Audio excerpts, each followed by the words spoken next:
because in 1963 I was 13 years old. I wanted a guitar, didn't have one yet, but I had this album by Freddie King called Strictly Instrumental, and he played this song here.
Huh?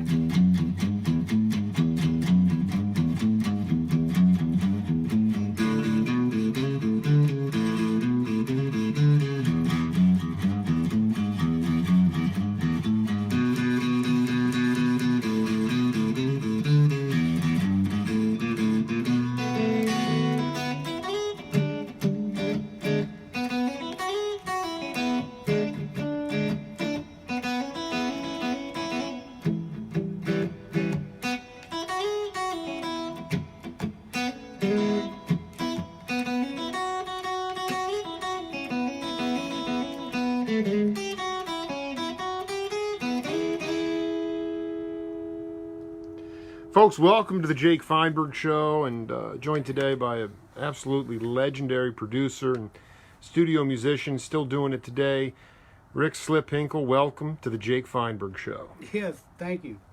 You know, I wanted you to talk to the audience a little bit about growing up in Atlanta and how you originally connected with, I have to be honest, I forgot the name of the group, but the black band that you toured with for some time. Did you venture in? Well, there was more than one. The first one was the Atlanta Tams. Okay, so let's get into that. Did you have to scout that? Did you have to find them? Did you go into that part of town? How did you find them? No, it fell into my lap. It was a funny thing because People want you to look. it was this People look rare at, time in my life that I actually had no place to live, which is might sound unusual, but it's something I kind of did on purpose for a minute. I just wanted to see what it would be like, just to crash wherever you ended up. There was a saxophone player named Tom Vera who was playing with the Tams. They were looking for a guy that could play lead and could sing and had a wah-wah pedal and could do the dance set before the Tams came out. So that's how I got hired. I did not audition.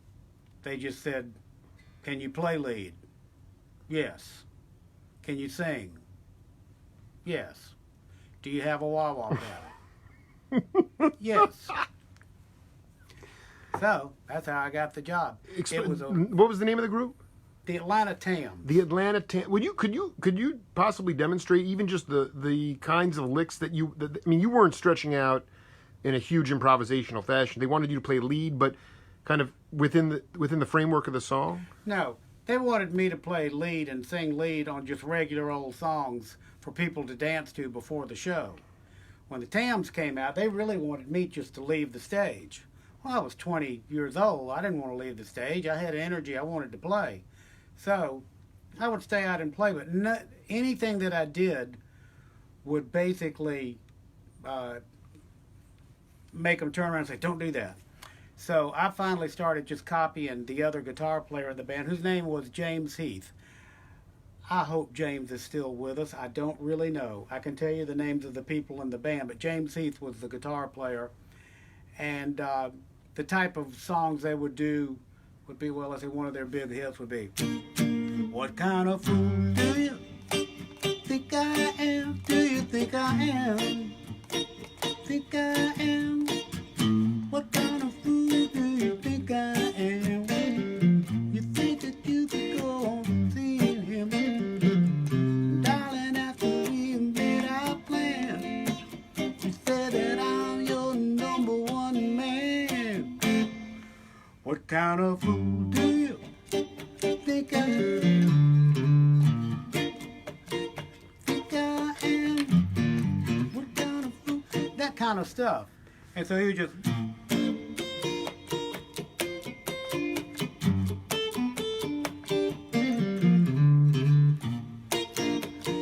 that kind of stuff, just that R&B guitar playing with the little frilly stuff, that kind of stuff. And that was when you were on the bandstand with them. I mean, what kind of stuff would you play that they'd say, no, don't do that? Well, they had done a remake of some of their hits with the guys in the Atlanta rhythm section, basically. And so, my hero on guitar was already Barry Bailey.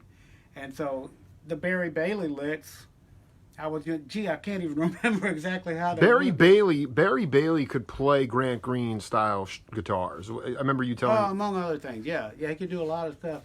But, it was basically rock licks that he would put on, like, let's see, what would one of some of their songs? Well, that one, if you... Stuff like that.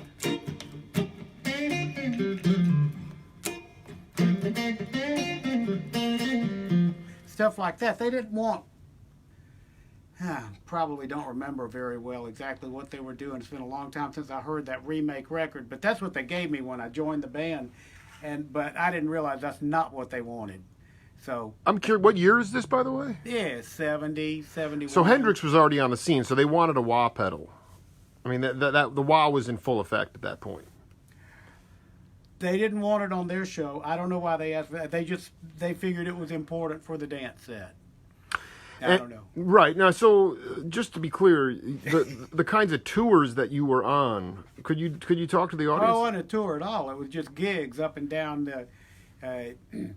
mostly North and South Carolina, East Coast kind of, southern, southeast coast kind of stuff.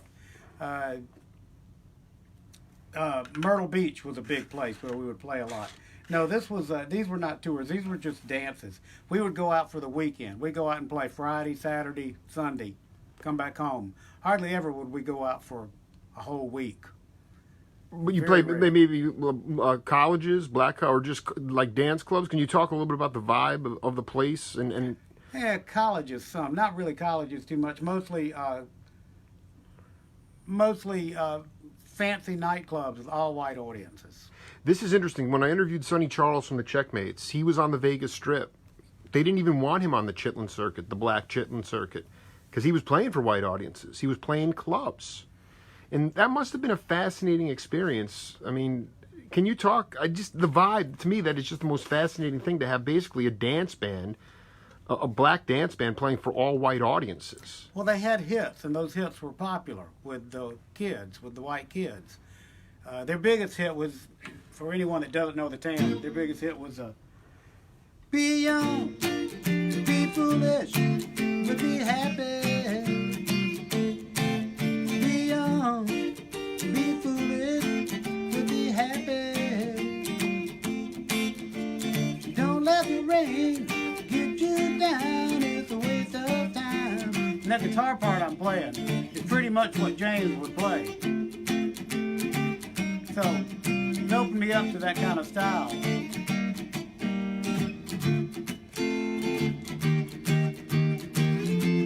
it's very simple. Rick what he Slipp would do. Hinkle, dude. The humblest cat around, man. Very simple what he would do, but it didn't occur to me to learn how to do it until basically it was either that or not play. So I learned how to do it. So through no fault of my own, I learned quite a bit about, just R&B guitar playing before it was called that, because it was just called soul music back then. This is so long ago. It was called race music or soul music. Soul music. How did you take that into, like, what did you do after that was the first band, the first group you were in? Was there another band? Oh no, I was in I was in lots of bands over the years.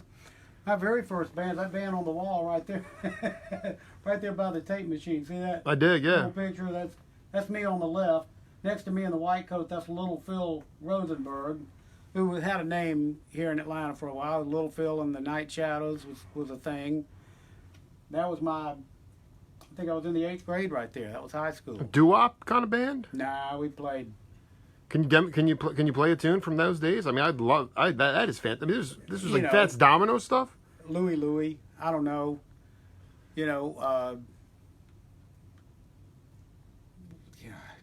Boy, it's hard to remember what we played. Little Latin Loopy Loo. Just old rock and roll stuff.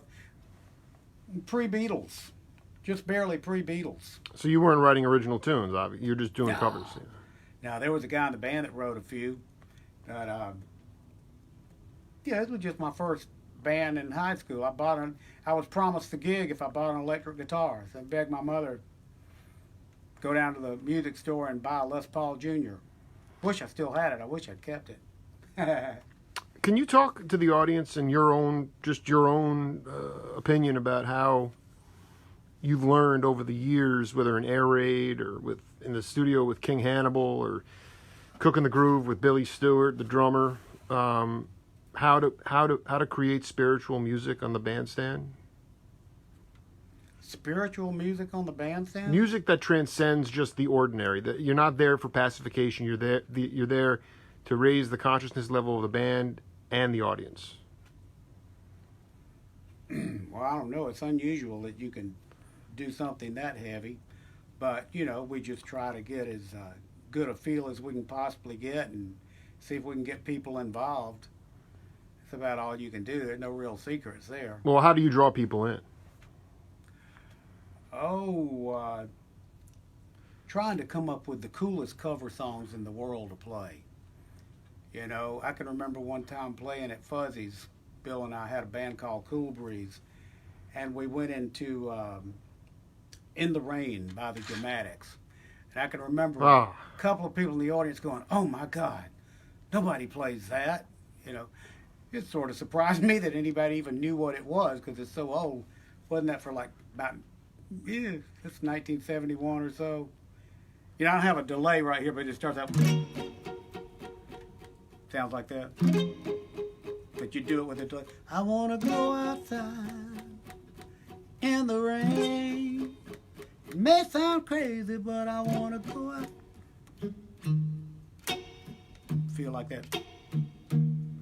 In the rain. You'd have a delay and you'd hit it once and it would keep doing that.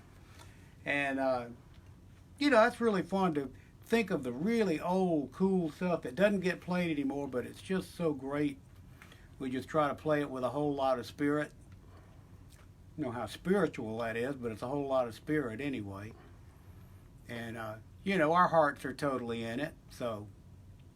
Do you feel like you had to play the song exactly the way you remembered it, or would you turn certain standards inside out? You can mess with it a little bit, sure. Depends on what you're wanting to do. I was going to ask you a little bit about King Hannibal, how that session came to be. I was working at a studio called Melody Studios. I was like a full-time employee there, which sounds like a prestigious job, but there was no pay really involved. Melody Studios. Melody, Melody. And this is in Atlanta. Yeah, it became Cheshire Sound years later. Mm-hmm. Anybody from Atlanta that remembers that building, that's probably how they remember it. But in its earliest days, it was called Melody. And, we were supposed to get there every day at 10 o'clock, and that was our job. But I didn't necessarily show up on time because we weren't getting paid. If a session came in, we got the session. So, and then you get paid for the yeah, session. Yeah. so Hannibal was one of the sessions that came in. I kind of got to be friends with Hannibal just over the course of doing the session just because I liked him. And we got along and stuff.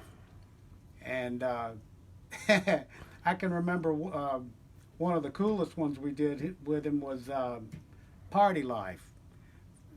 It was about 1975, I think. He had a song called Party Life that he had written from the perspective of a father whose daughter had turned hooker and had a pimp. And he said all the men in town they'd come around, but they took the back road so they couldn't be seen with my little girl that was so far down. He said, but she wasn't that bad. Anyway, the funniest part about that to me is that we cut the rhythm track, and the next day I came in and he said, look, I got an idea. I want you to do a wah-wah part for me. And so I did it, and I kind of overdid it, and I came in the controller and said, Hannibal, I kind of messed that up. Let me have one with you. I said, no, that's perfect. I said, oh, man, let me try it one more time. He said, well, go on and try it one more time, but I'm saving that. And so I came in after the second time. I said, all right, one more time, and I'll have it. And he said, no, this is it. And he had the first take on one side and the second take on the other side. Even though I hadn't heard one while I was doing the other, they were almost harmonizing together, but in a very, I thought, unflattering and unsubtle way. But I don't know, as years go by, it's so cheap and awful, I kind of like it. Now that's So to your ears, but he was the leader of the group. He loved it. Yeah, he loved it. And I sort of stayed friends with him. He didn't continue to live in Atlanta, but every now and then he would call. I'd talk to him on the phone. James Shaw was his name. Hannibal. Yeah, I mean, that record is iconic. I mean, it is an iconic record. But in melody, what other, I mean, did you eventually do some production? Did you wear different hats there? No, you said earlier in this that I was a producer. I really haven't produced that much other than, here I got my studio. Yeah, I mean, this is a pretty significant... Pro Tools and tape, and I help singer-songwriters. You got the whirly over there. I mean, yeah, explain what if you don't consider... just, like I have singer-songwriters that come here and record their stuff, and I'm able to help them. I don't know, like, all there is to know about engineering. I can get it done, but I'm able to help them just because I'm musical. So I'm able to take their raw ideas and help them develop them into what they want to record. Can you give an example? Well, nothing that became famous. If that's look, that's nothing. I'm saying, what did you take? What were the raw outlines that you made musical? Give an example with an artist. Well, if you've got the Drum Crazy album, for instance, one of the things Bill came in with was he had an idea for one that we called Big Sky King, and he just had like a rough idea for the rhythm that would go with the melody, but he didn't really have the melody. He had some chords, and so I came up with the melody, and then also like a little chorus section to glue it all together. And between the two of us, we started recording it. I love the way that one came out. I suppose in a way I was part producer on that and a co-writer of the song. You'd have to follow this with playing Big Sky King to know what that. But I thought that he one came was in with kind different. of a vision or colors or what? No, he was trying to do a jazzy album. He wanted to do. He's a jazz fanatic, Nobody knows that about him. He loves jazz. Bill Stewart? Mm-hmm. Yeah, he does. But, there are a couple of tunes on there that are really just straight ahead old jazz tunes. A Night in Tunisia is one of the tunes on there. There's a Salt Peanuts. Couple of just regular bebop-y kind of things. And then some things that would be considered more like soft jazz or pop jazz. But this Big Sky King, I felt like got into a different territory, which was... it's just listenable instrumental music, but it was not really jazz. It was more rock and roll based. There's I did. This is important just for people out there, the Atlanta rhythm the Atlanta rhythm section. Can you talk about Nix and those cats and I don't know, the kind of sound, how they established that sound to become the... Well, they were just the guys in Atlanta that were good at playing pop music and would be on people's records. I think, mostly Atlanta rhythm section would be on... Can we get the names of the cats, too? the people in the Atlanta rhythm section? Rodney... Well, the original singer, Rodney Justo, is now singing with them again. Justo, man. I'm going to find that cat, dude. I'm on that cat, man. He's the original singer. You said the first album is Electric. That's the best one. I like that album. I think, yeah. Anyway, Justo was the original singer, and he's singing with them again. And then it was Don Nix. No. Ronnie Hammond would be the guy that started being their lead singer on the second album. And it was actually that album, when that album came out, before it actually hit, Bailey came over to my house, and he brought that album, and I remember I said, all right, well, pick out something and play it for me. And the two, he played two songs to me. He played Back Up Against the Wall and Cold Turkey, Tennessee. And as you know, no real hits came off that album, but it was really a great album, that second album. Cold Turkey, Tennessee. I dig. So where did you fit into that? I mean, were they doing jingle work in Atlanta? Were they doing all the work down here? They were doing a lot of it. There were a few other people doing some of that. I would get a little of the leftovers of that stuff. But yeah, they were doing a lot of it. They were mostly doing records. I think they would do all the, songs by Billy Joe Royal, Joe South. What was that band? The Classics 4. Stormy, Spooky. And then, Atlanta Rhythm Section ended up doing a version of Stormy. No, Spooky. Later. Who was the drummer? Robert Nix. Any relation to Robert Nix? He's gone. He's left us now. He's no longer with us. He actually had to quit playing in the band. He was replaced by Roy Yeager back when they were still pretty much in their heyday. It was too bad that Robert had to leave, but of course Roy Yeager is a fine drummer and did a great job. Robert also was one of the songwriters. I'm not sure what all he wrote. I haven't kept up with the list, but I think he may have even written some of the Classics 4 hits. And, Buddy Bowie was the sort of band manager and one of the writers. Barry Bailey was the guitar player. J.R. Cobb was the guitar player. Paul Goddard was the bass player. Nix was the drummer. Dean Daughtry was the keyboard player. Ronnie Hammond was the singer. Originally, Rodney Justo. That was pretty much, that's it. Did they have, was there friendly rivalries between the studio bands in Capricorn versus Atlanta? I guess what's really amazing to me is... Oh, I have no idea. You'd have to ask Bill. Well, yeah, I was hoping he'd be here, but I was going to say, explain how a rhythm section could wind up getting to cut albums. They made a ton of albums, the Atlanta Rhythm Section. It's kind of the same story as Toto, who was doing that in L.A. They were playing on a lot of people's records, of even higher level of hits they were playing on. And they ended up saying, well, let's do our record. It's sort of the same thing. Not to mention the fact that they had Buddy Bowie on their side, who was writing for them. Who is that? I don't know who that is. Buddy Bowie's no longer with us. He was their manager, and I believe he was their manager, and he was the co-writer of a lot of the songs. And of course, Rodney Mills was the main engineer, and the other guy that was one of the main engineers is Greg Cannell. I just know these people because I've worked with them over the years. And I did sessions with Barry growing up, and it was always a thrill to me to get to go in the studio and play something with Barry because he was so great.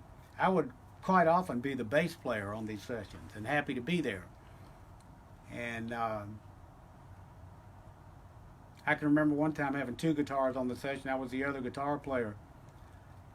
And yeah, I just remember I had this lick I was kind of working on. I think my lick was nothing to it, but you know, this was a long time ago, and I was kind of trying to work on this soulful lick, and I played it, and Barry was sitting next to me, and he went like that, and I looked over a minute later, and he tried it out. I was so flattered. People want you to play. You have any tunes in your bag you can play right now? They love your playing. Rick Slipp Hinkle, absolute legend. I don't know, man. I just keep playing those Freddie King songs. Yeah, strictly instrumental. Just go right ahead. There was one that goes like this.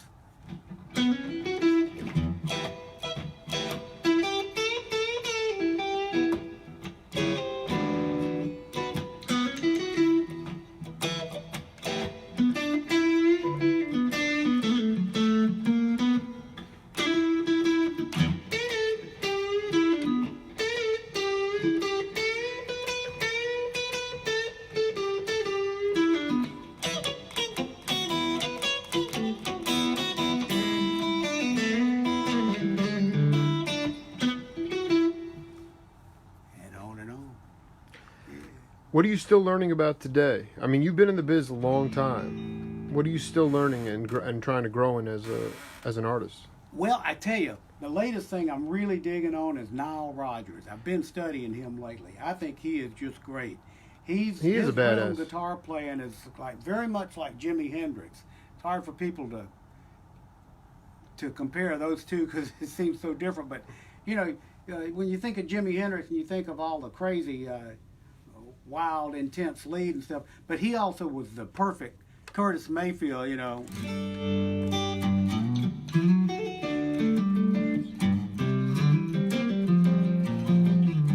All the Curtis Mayfield stuff that he would do, and like.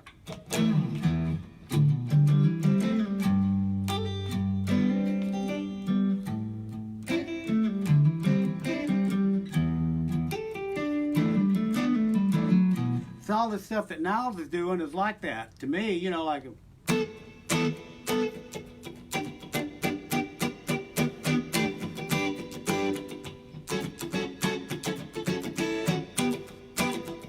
And it's kind of funny because all that stuff is so related to the stuff I started doing in the TAM. Absolutely.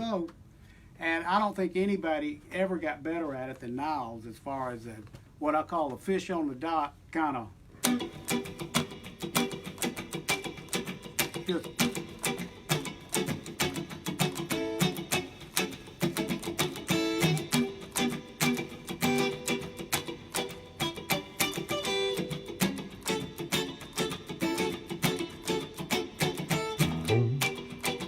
you know, when you catch a fish on dock, I mean, it's just you flopping. Catch a fish, if you put it on the dock, it's lying flat, and you go to grab it, it goes foop, foop, foop. That's what I'm talking about. That's why I call that fish on the dock. It's that. But is there a way to? How does Niles put his own imprint on it as opposed to just being a pure comp of those cats? Man, I don't know. Nile had a whole lot of jazz influence, and he would work in these great. He would work in these great chord forms in the middle of it and kind of sneak a little jazzy stuff in there. But it's just the feel he got was so solid, and he could do it forever. He wouldn't ever. His tempo would be so solid and his feel would be so solid that it's just his guitar is a hit record. It just sounds right.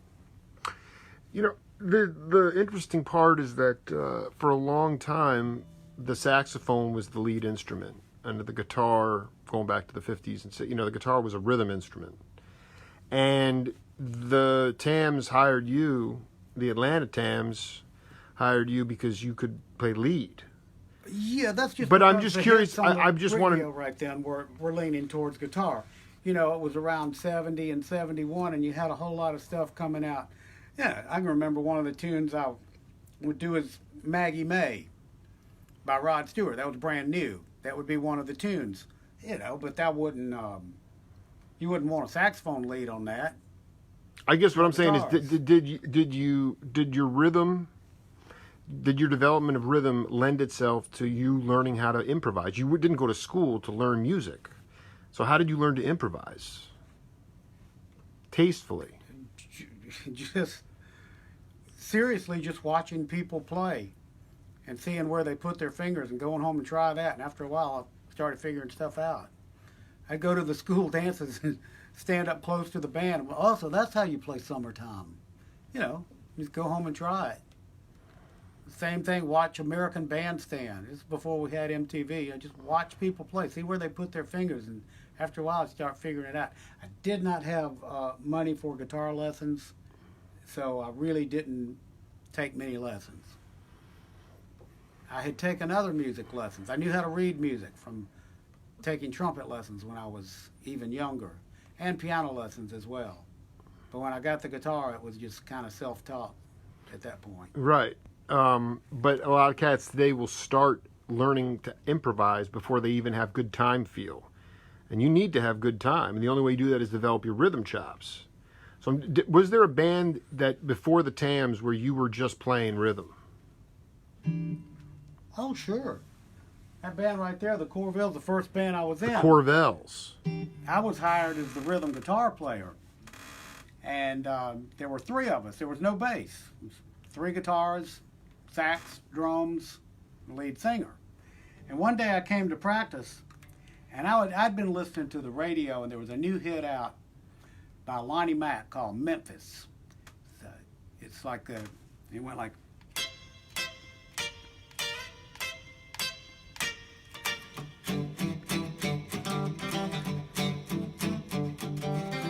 Goes all the way through the chords, and then...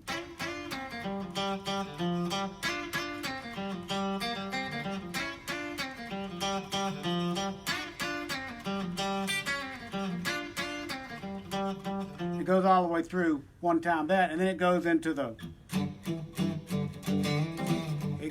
Memphis form.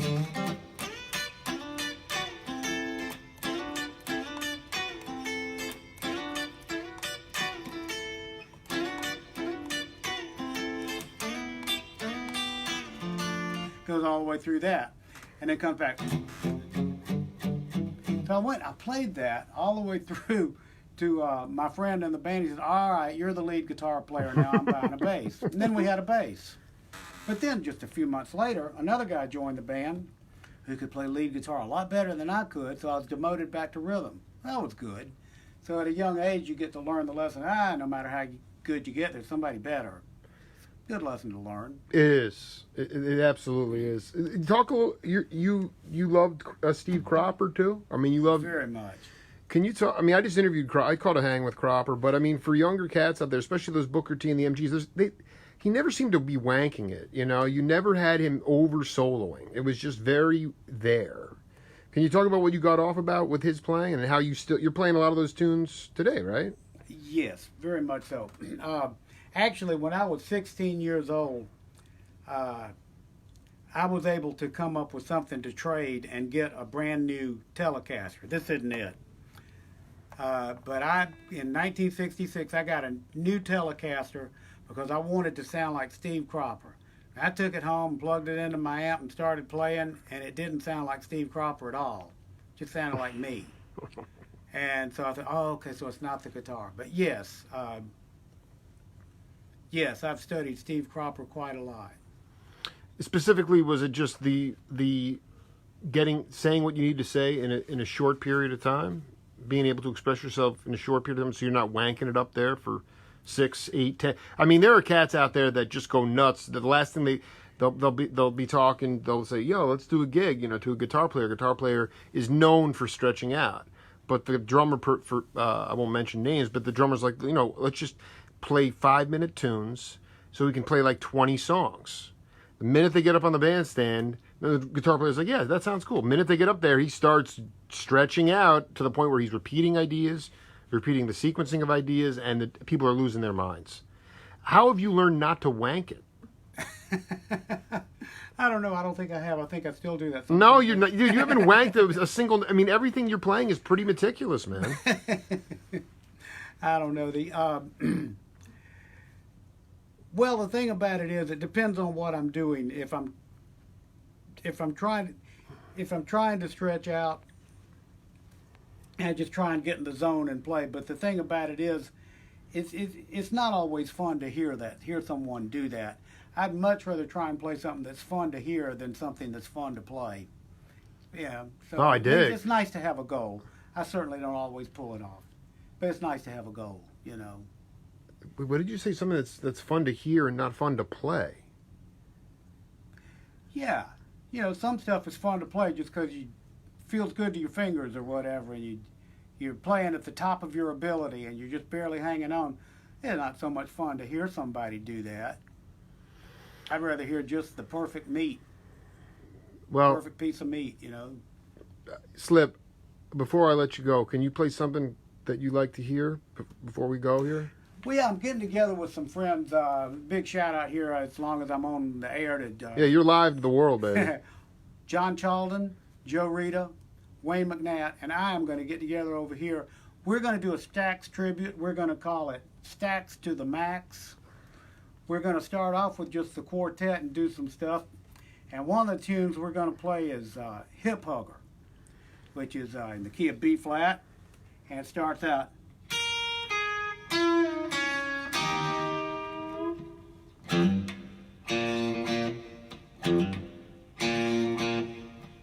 That's just the guitar part. That's pretty boring until you hear what the bass and drums and the organ are doing. But Duck when it Donovan, gets yeah. to the guitar solo, you'll go.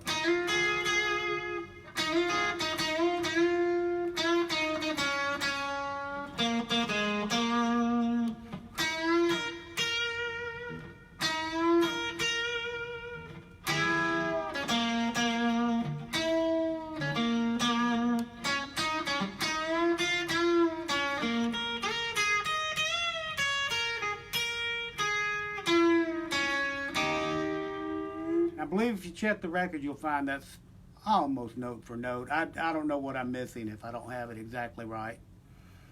And of course, the organ is the main solo on that song, has the melody.